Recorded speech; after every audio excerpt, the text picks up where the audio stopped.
What was your reaction when you found out you were going to be Lucy?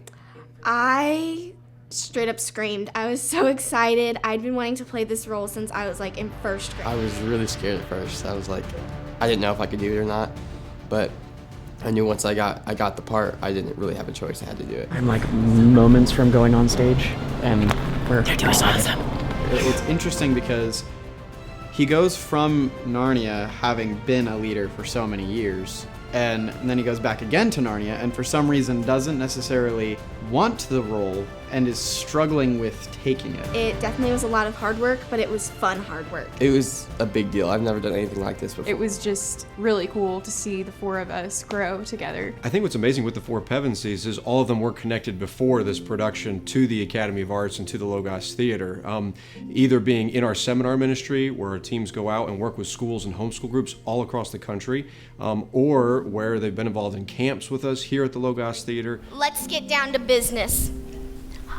Where's my money? I was definitely having to get used to being a sweet little girl because I'd just been playing this mean mafia cat who was threatening to eat someone, so definitely a bit of a character change there. I'm from Ohio, and my only acting experience before this is doing the seminars. When Silas first got here, I think we all thought he was super quiet. I was expecting not this. I was really glad that everyone here was so welcoming. He's super fun, and so he fit right in with us. One of the things that really bonded the four of us together was our moments before the shows when we would have, I called them family meetings. What I wanted to do most in those meetings was to pray together. I was really glad of those times. I'm gonna miss them. So it's so neat to see how they've grown to this point, starting out in different roles and then being able to have these roles here of carrying the play, I guess, if you will, the Pevensies do, and they do just a superb job with it. I thought I knew the story, but like through playing the parts, like before I just thought it was like a fantasy story with a lion who comes in and saves everybody, but then I've learned that it just has a super deep meaning. Something I learned from playing Edmund, you have to trust and you have to have faith, even when it's hard and no one else believes you.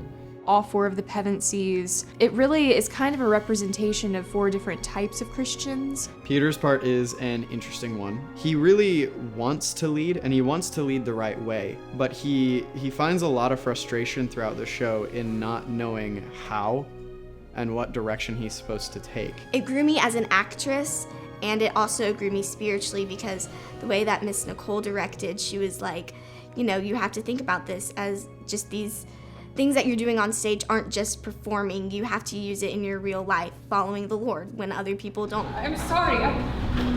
I really believed deep down inside. Seeing Or I how could have. shame can really separate us from coming to the Lord. And I think that's what happens with Susan in Prince Caspian. I think she denies seeing Aslan for so long, and then it hits her, you know. Our goal is to really train young people to grab onto those truths, to be able to think clearly, under pressure, deal with problems, be able to work together as a team. And so when we can instill in young people those life skills, that's not just a drama thing anymore. Now we're getting them ready for life. This year, I'm coming up on 16 years of doing things frequently here at the Academy. I got involved in the Academy of Arts starting when I was 14. I mean, that's such a impressionable age. Before, I was a very quiet person who had trouble like making eye contact and just talking to where people could hear me. You were put under a lot of pressure, but it's good pressure and it forms a diamond, and that's something that I've encountered a lot in the process of acting and doing things. People are like, is this Ivy? Like every time they come to the show, they're like, I can hear her. Like, is that really Ivy on stage? And so it's definitely made a difference in my life. And I think what's been really neat to see is how they've grown in their communication ability and in their confidence. And that's, of course, what keeps us going every day to see lives being changed.